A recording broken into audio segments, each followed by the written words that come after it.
Welcome to the Slop Farm. Enjoy the video. You start by confirming prerequisites, both devices online and signed into the same account. Connect via USB or the same Wi-Fi network. USB is faster for large transfers.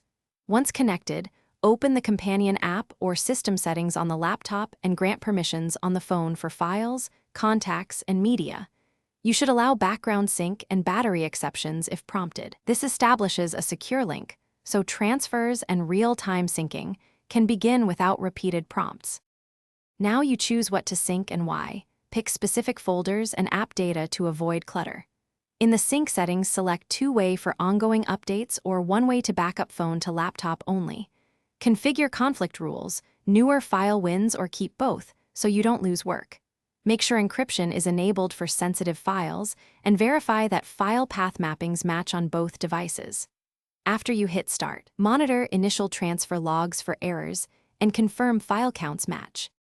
Finish by validating the sync, compare file sizes or checksums, open a few items to confirm integrity.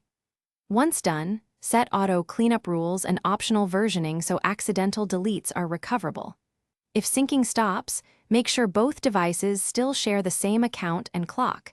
Time drift can break authentication. One key troubleshooting tip: revoke and reauthorize the app's permissions on the phone.